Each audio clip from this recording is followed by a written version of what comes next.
Hello बच्चों, welcome to the next lecture. इस lecture में हम पॉइजन्स रेशो के बारे में पढ़ेंगे कि पॉइजन्स रेशो क्या होता है, पॉइजन्स रेशो को कैलकुलेट कैसे करते हैं और उसकी यूनिट क्या होती है। देखिए, सबसे पहले हम देखते हैं इसकी नोटेशन क्या है। तो पॉइजन्स रेशो को म्यू से रिप्रेजेंट करते हैं या कहीं कहीं पर इसको 1/m से भी रिप्रेजेंट करते हैं। दोनों ही पॉइजन्स रेशो की नोटेशन होती है, कैसे रिप्रेजेंट करते हैं इसको। अब इसका फॉर्मूला देखते हैं। म्यू क्या होता है? म्यू होता है माइनस लेटरल स्ट्रेन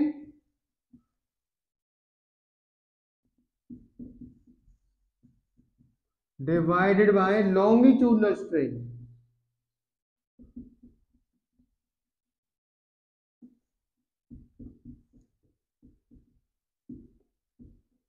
देखिए, आपको प्रीवियस लेक्चर में बताया था कि जब भी ऑब्जेक्ट पे कोई लोड लगता है, ठीक है, कोई एक्सटर्नल लोड लगता है तो स्ट्रेन डेवलप होती है। तो लॉन्गिट्यूडनल डायरेक्शन में डेवलप होगी और एक उसके लेटरल डायरेक्शन में भी डेवलप होती है। ठीक है, तो एक एग्जांपल लेते हैं, उससे हम समझते हैं कि कैसे। मान लीजिए आपके पास कोई ऑब्जेक्ट है, उस ऑब्जेक्ट पे आपने टेंसाइल लोड लगाया हुआ है।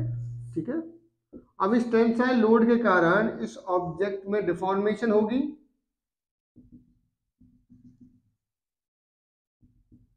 इसकी लेंथ बढ़ेगी, जिस डायरेक्शन में इसको लगा रहे हैं उसकी उसकी डायमेंशंस बढ़ेंगी, और जो रिमेनिंग डायरेक्शंस है, जो लेटरल डायरेक्शंस है या परपेंडिकुलर डायरेक्शन है, वहां पर डायमेंशंस कम होंगी।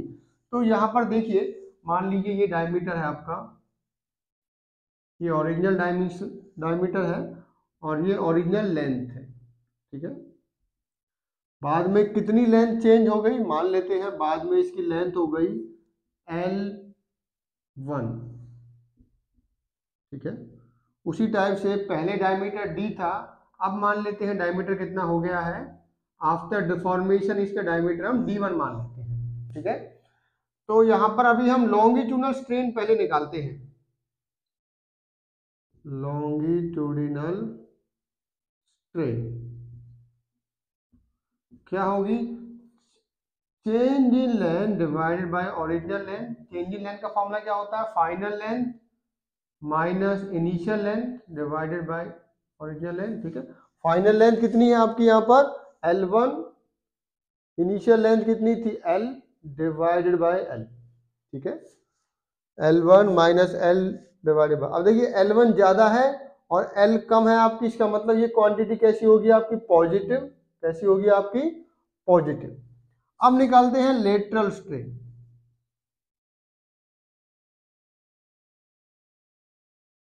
लेटरल स्ट्रेन क्या होगी? Change in diameter divided by original diameter. Change in diameter का मतलब final diameter minus initial diameter divided by original diameter. अब देखिए, फाइनल कितना है? D1। इनिशियल कितना है? D divided bye D।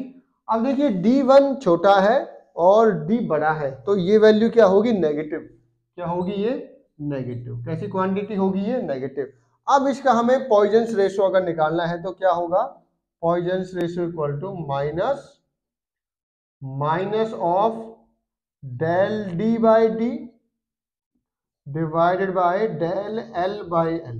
ठीक है, अब ये माइनस माइनस क्या हो जाएगा? प्लस हो जाएगा, तो ये बन जाएगी del D by D divided by del L by mu. अगर इस फोर्स को मैं कंप्रेसिव फोर्स लगाता तो लॉन्गिट्यूडनल स्ट्रेन तो नेगेटिव होती, लेटरल स्ट्रेन आपकी पॉजिटिव होती। ठीक है, तो अब हम देखते हैं कि मटेरियल्स के लिए की वैल्यू क्या होती है। देखिए, ये एक डायमेंशनलेस क्वांटिटी है। कैसी आपकी? दिस इज, देखिए ऊपर भी स्ट्रेन है, नीचे भी स्ट्रेन है, तो ये डायमेंशनलेस क्वांटिटी होती है। Dimensionless quantity. और ये एक स्केलर क्वांटिटी होती है। कैसी होती है? ये पॉइजन्स रेशो आपकी स्केलर क्वांटिटी होती है। अब कुछ मटेरियल्स के लिए देखते हैं इसकी वैल्यू क्या होती है।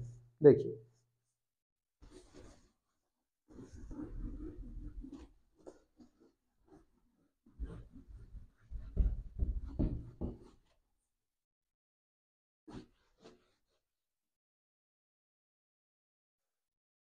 देखिए कुछ मटेरियल्स के लिए इसकी वैल्यू देखते हैं, म्यू की वैल्यू देखते हैं आप, ठीक है। सबसे पहले हम देखते हैं फॉर स्टील, स्टील के लिए इसकी वैल्यू होती है जनरली 1/4 टू 1/3, दैट मीन्स इसकी वैल्यू होती है, आप बोल सकते हो 0.25 से 0.33 में वेरी करती है। स्टील ना बोल के इसको आप फॉर मेटल्स के लिए होती है जनरली, फॉर मेटल्स, मेटल्स के लिए जनरली 1/4 टू 1/3 तक वैल्यू जाती है, दैट मीन 0.25 से लेके 0.33 तक वैल्यू होती है पॉइजंस रेशो की मेटल्स के लिए। अब वो डिपेंड करेगा कौन सा मेटल है, ठीक है। Next for cement, for concrete बोलिए, फॉर कंक्रीट इसकी वैल्यू होती है 0.1 टू 0.2, पॉइजंस रेशो की वैल्यू हमारी यहां तक जाती है, ठीक है। थर्ड फॉर रबड़, फॉर इसकी वैल्यू होती है 0.5 के अराउंड, ठीक है। नेक्स्ट फॉर कॉर्क, कॉर्क के लिए इसकी वैल्यू ऑलमोस्ट 0 होती है, ठीक है। तो ये कुछ मेटल्स हैं, कुछ मटेरियल्स हैं जिनकी ये जनरल वैल्यू होती है। देखिए ये काफी स्पेशल है, आपको यहाँ पर 0 वैल्यू दिख रही होगी। कॉर्क, कॉर्क को हम कहाँ यूज करते हैं, जैसे आप देखते हो ना, जैसे वाइन की बोतल है, उसका जो स्टॉपर होता है, आपने कभी वाइन की मूवीज में भी देखा होगा, हम टाइटली ऐसे खोलते हैं उसको, ठीक है। जो हमारा लगा रहता है ना वाइन के ऊपर, जो आपकी कैप की जगह पे लगा होता है, जैसे मान लीजिए कोई गिट्टी टाइप में फंसा देते हैं ना, उस टाइप का होता है, तो उसको हम ऐसे निकालते हैं। तो जो वो टाइट जो स्टॉपर होता है, वो स्टॉपर कॉर्क का बना होता है। किसका बना होता है? कॉर्क का। अब कॉर्क में आप ये समझिए कि 0 का मतलब क्या है। 0 का मतलब है कि कॉर्क के मटेरियल में जब मैं फोर्स लगाऊंगा तो लॉन्गिट्यूडनल डायरेक्शन में तो स्ट्रेन होगी, बट लेटरल स्ट्रेन 0 होगी उसकी। तो सोच के देखिए कितना यूनिक आपको लग रहा है।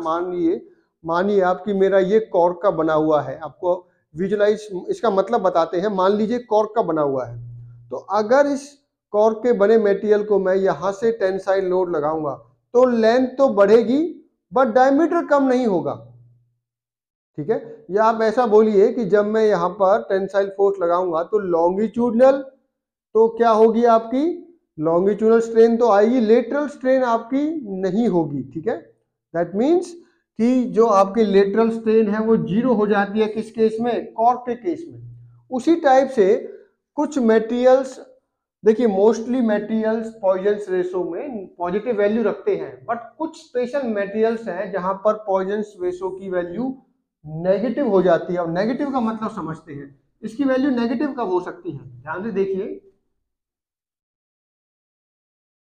पॉइजंस रेशो की वैल्यू नेगेटिव तब हो सकती है जब लॉन्गिट्यूडनल और लेटरल स्ट्रेन दोनों का सेम साइन हो। साइन का मतलब अगर लॉन्गिट्यूडनल स्ट्रेन आपकी पॉजिटिव है तो लेटरल स्ट्रेन भी पॉजिटिव। इसका मतलब ये हुआ कि अगर किसी मटेरियल को आप मान लीजिए पुल कर रहे हो, टेंसाइल फोर्स लग रहे हो, तो लॉन्गिट्यूडनल डायरेक्शन में भी बढ़े और डायमेट्रल डायरेक्शन में भी बढ़े, ठीक है। तो आपको बड़ा यूनिक लग रहा होगा ऐसा कि ऐसा नहीं हो सकता। कुछ मटेरियल होते हैं ऐसे स्पेशल जहां पर लॉन्गिट्यूडनल डायरेक्शन में भी स्ट्रेन पॉजिटिव है और लेटरल डायरेक्शन में भी पॉजिटिव है। उसी के अंदर एक हमारा होता है पॉलीयूरेथेन फॉर्म।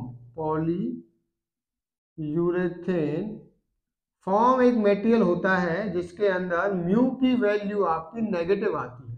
अब नेगेटिव का मतलब ये है कि इस से बना हुआ जो मटेरियल होता है वो लॉन्गिट्यूडनल डायरेक्शन में भी बढ़ेगा तो लेटरल डायरेक्शन में भी बढ़ता है, ठीक है।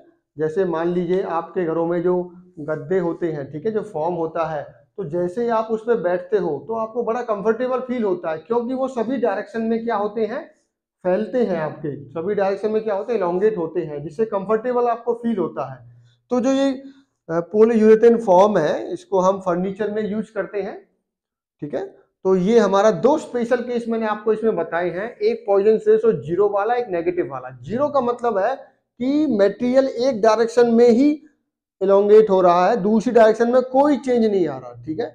और नेगेटिव का मतलब है कि आपने अगर टेंसाइल फोर्स लगाया है तो वो सभी डायरेक्शन में वो बढ़ रहा है, किसी भी डायरेक्शन में घट नहीं रहा, मतलब जो डिफॉर्मेशन हो रही है वो आपकी पॉजिटिव है सभी डायरेक्शन में। ठीक है, ये यूनिक मटेरियल्स के लिए होता है, ये हमारा रिसर्च के टॉपिक्स भी होते हैं। Thank you.